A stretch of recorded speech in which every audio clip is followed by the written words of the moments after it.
আসসালামু আলাইকুম কবুতর প্রেমী সবাই কেমন আছেন? আজকে আমার ফুলের বাগানগুলা দেখাইতেছি আপনাদের। কারো যদি বাচ্চা লাগে অবশ্যই আমাকে কল দিবেন। আমি রানিং কবুতর বিক্রি করি না, বাচ্চা বিক্রি করি।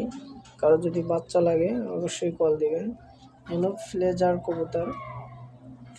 কবুতরের দুইটা বাচ্চা আসছে, একটা লাল বাচ্চা একটা কালো বাচ্চা, কিন্তু আমাদের পেয়ারটা দুইটাই কালো। তো আল্লাহর অসীম দয়াতে একটা লাল বাচ্চা পাইছি। ইনশাল্লাহ লাল বাচ্চার দাম বেশি কালো বাচ্চার থেকে। আর কি কিউট, পুতুলের মতো দেখছেন। এই হলো এক পেয়ার, আবারও ডিম নিয়ে বসা, ডিম ফুটবে, আজকে ডিম ফুটবে। আর এই হলো আমার গোপালগঞ্জের বড় পেয়ারা, হলুদ কালারের, কমলা সাদা বলে, হলুদ বলে, এটা বলে। এটাও বাচ্চা নিয়ে বসা আছে, খুবই ভালো কোয়ালিটি এবং বিগ সাইজ, একেবারে দেখতে অনেক সুন্দর লাগে। আর এই হলো আমার লাল কালার, এটাও গোপালগঞ্জের বড় পাড়া। এরকম কবুতর সবার কাছে নাই, আছে অনেকের কাছে কবুতর আছে, কিন্তু আমার এই পেয়ারের মতো হয়তো হাতে গোনা দুই একজনের কাছে আছে।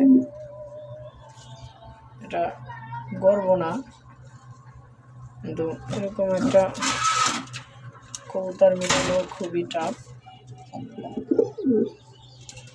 এটা গোপালগঞ্জের এক ভাইয়ের কাছ থেকে বাচ্চা আনছিলাম আমি, বাচ্চা থেকে বড় করে এখন ইনশাল্লাহ সব কবুতরে ডিম বাচ্চা করতেছে।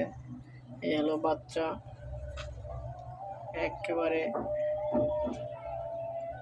ওর বাবার মতো হয়েছে বাচ্চাটা। আরও এই যে বাচ্চা রেখে আবার ডিম দিছে।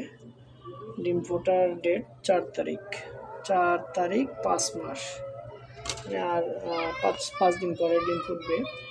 এ হলো কালো পেয়ার, বিশাল সাইজের কালো একজোড়া কবুতর। হলো ডিম নিয়ে বসা, একেবারে দেখছেন হাড়ি ভরে গেছে, বিশাল সাইজ। নটটা আরো বড়। আরো কবুতর আছে উপরে, দেখানো সম্ভব না, ওগুলা বাচ্চা। যদি কারো লাগে কবুতর তাহলে আমার ইউটিউবে নাম্বার দেওয়া আছে, নাম্বারে কল করবেন। ধন্যবাদ সবাইকে।